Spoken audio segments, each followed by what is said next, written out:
Hey everyone, Radhe Radhe. तो कैसे आप लोग आए? सब बढ़िया और सबकी पढ़ाई बढ़िया चल रही हो। तो आज मैं कुछ दिखाने वाली हूँ बाहर की चीज़ें, फूल वगैरह। मैं पिछले ब्लॉग में बताई थी बहुत सारे फूल वगैरह दिखाना है, तो मैं वो दिखाने से पहले मैं अंदर का कुछ लुक दिखाती हूँ। क्योंकि बहुत सारे लोगों ने बोला था कि दीदी अपने रूम में भगत सिंह का, शिवाजी का या झांसी की रानी या महात्मा गांधी किसी का फ़ोटो क्यों नहीं लगाई, आप उन लोगों का फ़ोटो लगाइए। तो मैं किसी दिन इस पर अच्छे से ब्लॉग बनाऊंगी। उन सारे लोगों की फ़ोटो मेरे घर में लगी हुई है, इसलिए मैं अपने रूम में नहीं लगाती हूँ क्योंकि ये ऑलरेडी लगे हुए हैं। सो चलिए मैं बाहर का कुछ फूल वगैरह देखते हैं, उसके बाद हम पढ़ाई पे बातें करेंगे। सो आप लोग देख सकते हैं कितने प्यारे प्यारे फूल निकले हुए हैं, क्योंकि मॉर्निंग के टाइम में ही सारे फूल अच्छे से निकलते हैं। तो मैं सोची आज कुछ बाहर का दिखाते हैं। तो देखिए कितने प्यारे प्यारे फूल निकले, और बारिश वगैरह हो तो और अच्छे अच्छे फूल निकलते हैं। तो और भी बहुत सारे हैं, तो मैंने उसको अभी कैप्चर नहीं किया, बट किसी दिन मैं अच्छे से सिर्फ फूल का वगैरह बनाऊंगी। और ये मैं उस दिन दिखाई थी ना ड्रैगन फ्रूट्स, ये पक गए हैं, तो मैं इसको आज तोड़ती हूँ और फिर इसको काट कर देखती हूँ खाने में कैसे टेस्ट आ रहा है। तो मैं आज इसको ट्राई करती हूँ। देखिए कितना प्यारा, एकदम रेड रेड है, बहुत अच्छा दिखने में, बहुत प्यारा लग रहा है। अभी दो और फड़े हैं, तो ये देख सकते हैं आप लोग। तो इसको लेकर चलते हैं और देखते हैं कैसा लग रहा है। तो और भी बहुत सारे छोटे छोटे फूल वगैरह बहुत सारे हैं, मैं इनका नाम तो नहीं जानती, बट दिखने में बहुत प्यारे हैं, क्यूट क्यूट से फूल हैं। और ये देखिए क्या है, आप लोग बताना कमेंट में कि कौन सा फल है। ये कितना सारा फड़ा हुआ है। और ये रहे छोटे छोटे मिर्ची, जो बहुत तीखे होते हैं खाने में। देखिए कितने प्यारे प्यारे, इतने छोटे छोटे हैं बट बहुत तीखे होते हैं, बहुत ज़्यादा, और बहुत ज़्यादा फड़े हुए भी हैं, देख सकते हैं आप लोग। सो चलिए इसको अच्छे से देख लेते हैं, उसके बाद ऊपर चलते हैं।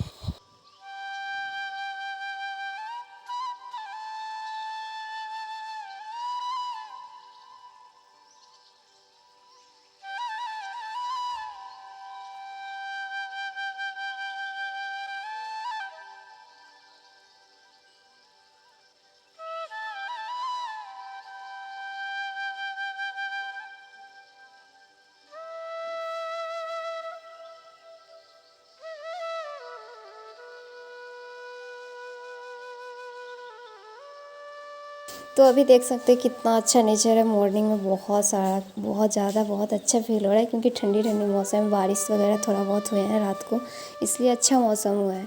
तो बाहर का लुक देख सकते हैं कितना प्यारा है, फूल वगैरह भी कितने अच्छे से निकले हुए थे। सो वो सब करने के बाद मैं आ गई अपने रूम में, और जैसे कि मैं मॉर्निंग में रिवीज़न करती हूँ तो वही करूँगी। तो बहुत सारे लोगों का क्वेश्चन था, बहुत सारे लोगों ने बोला था कि यूपीएससी के लिए कितना पढ़ना पड़ता है और कैसे पढ़ना पड़ता है, आप इतना कैसे पढ़ लेते हो। तो कितना पढ़ना पड़ता है ये तो नहीं बता सकते, क्योंकि पढ़ना तो बहुत है, क्योंकि सबसे बड़ा एग्ज़ाम है, तो पढ़ना तो पड़ेगा ही। क्योंकि छोटे भी एग्ज़ाम दो तो कितना पढ़ना पड़ता है, ये तो देश की सबसे बड़ी एग्ज़ाम है, तो इसके लिए तो कुछ ज़्यादा ही मेहनत करनी पड़ेगी। तो बहुत सारे लोग बोलते हैं कि 10 घंटा पढ़ो, 12 घंटा पढ़ो, 14 घंटा पढ़ो या 24 घंटा पढ़ो, कितना पढ़ो। तो ये नहीं हो सकता कि हम 24 घंटा डेली पढ़ सकें, बट ये है ना कि आप एक टारगेट बना सकते हो कि हम अपने डेली डे में तो 6 घंटे दे, 5 घंटे दे, 10 घंटे दे, इतना करके आप कंटिन्यू पढ़ाई कर सकते हो। और उतना दो तो फुल्ली अपने पढ़ाई पे दो, क्योंकि आप बैठ जाओ पढ़ने और फिर पढ़ने में मन ही ना लगे। तो इस एग्ज़ाम में घंटे मायने नहीं करता है, बट आपका ये फोकस मायने रख सकते हैं कि आप कितना मेहनत कर सकते हैं, आप कितना टाइम दे सकते हैं पढ़ाई के लिए। क्योंकि बहुत सारे लोग जॉब करके भी एग्ज़ाम निकाल लेते हैं, बहुत सारे लोग घर का काम करते हुए भी एग्ज़ाम निकालते हैं। तो ये नहीं है कि हम कितना घंटा दें, बट ये है कि हाँ, इसमें थोड़ा हार्ड वर्क ज़्यादा करना पड़ता है, क्योंकि सिलेबस इतना वास्ट है कि समझ में नहीं आता। समझने में ही 2 साल निकल जाते हैं, 3 साल निकल जाते हैं, क्योंकि इतने बड़े सिलेबस है ना कि समझ में वो नहीं होता ना। कितना भी पढ़ो फिर लगता है कि अभी पढ़ा ही नहीं। तो इसके बाद बहुत सारे बच्चे डिमोटिवेट हो जाते हैं। तो इसमें ये है कि आपको हार्ड वर्क करना पड़ेगा, और हार्ड वर्क के साथ स्मार्ट वर्क भी करना पड़ेगा। अगर इसको अच्छे से पढ़ा जाए और अच्छे से गाइडेंस मिल जाए तो ये एग्ज़ाम भी अच्छे से निकल सकता है। बट वही है कि गांव के बच्चे या किसी का भी जिसके फील्ड नहीं है इसमें, तो उनको थोड़ा अच्छे से गाइडेंस नहीं मिल पाता है। उनको ये नहीं पता कि हम कहाँ से शुरू करें, कैसे करें, कितना घंटा पढ़ें, तो वो डर जाते हैं, फिर वो इधर उधर चले जाते हैं, तो उनका टाइम भी वेस्ट होता है, वो अच्छे से पढ़ भी नहीं पाते हैं। तो इसके लिए ज़रूरत है कि आपको एक अच्छे गाइडेंस मिले, क्योंकि आप जितना जो भी कर रहे हैं उसमें से 5 या 6 घंटे भी निकालें अच्छे से। 6 या 24 घंटे में आप आराम से 6-7 घंटे तो निकाल ही सकते हैं। आप 6-7 घंटे भी अच्छे से पढ़ ले तो ये एग्ज़ाम निकल सकता है। टाइम दे 2 साल 2 साल 2 साल लगाएं, क्योंकि ये तो एग्ज़ाम बहुत लंबा है ना, तो इसके लिए इतना दें, फिर निकल सकता है। तो रही बात घंटे की कि कितना घंटा पढ़ना पड़ता है और आप कितने घंटे पढ़ते हो, तो कितना घंटा पड़ता है ये तो किसी का फिक्स नहीं है, क्योंकि किसी के पास 24 घंटे फ्री के मिलते हैं, किसी को 12 घंटे फ्री, किसी को काम करना रहता है, किसी का ऑफिस वगैरह, मतलब वो होता है कि हर किसी का अपना अपना होता है। तो ये नहीं है, फिक्स नहीं है कि आपको इतना घंटा इसमें पढ़ना पड़ता है।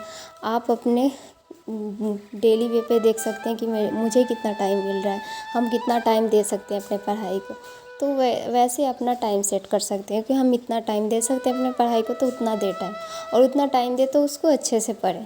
फिर इसमें ये नहीं है कि इतना ही घंटा पढ़ना है। मैं भी अपना काम करती हूँ, किसी दिन ज़्यादा काम हो जाता है, किसी दिन कोई फेस्टिवल ही आ गया, तो ये सब चलता रहता है लाइफ में। तो ये फिक्स नहीं है कि हम इतना टाइम दें, बस ये टाइम आप फिक्स ना करें, बस टारगेट रखें कि मेरे को इस दिन पे इतना कंप्लीट कर लेना है। तो आप ऐसे करके छोटे छोटे टारगेट्स करके कि इस दिन मेरे को, इस मंथ तक मेरे को ये कंप्लीट कर लेना है, या इस डे तक मेरे को ये कंप्लीट करना है, ऐसे करके छोटे छोटे फिर आप कंप्लीट कर सकते हैं। मैं भी अपना टारगेट टाइम से नहीं सेट करती हूँ, बस मैं ऐसे कर लेती हूँ ना कि इस वीक मेरे को ये कंप्लीट कर लेना है, और इस मंथ अगर मंथली बनाऊँ तो मेरे को इस मंथ में ये बुक कंप्लीट कर लेना है और ये कंप्लीट करना है।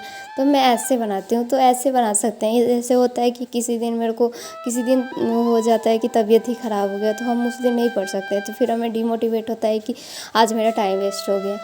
तो अगर ऐसे डे पे बनाएंगे टारगेट तो दिक्कत हो जाती है। अगर वीकली बनाए, मंथली बनाए, तो ऐसे रहता है कि आज नहीं पढ़े तो इसको कल कंप्लीट कर लेंगे, कल मेरे को थोड़ा ज़्यादा मेहनत कर लेंगे, हो जाएगा।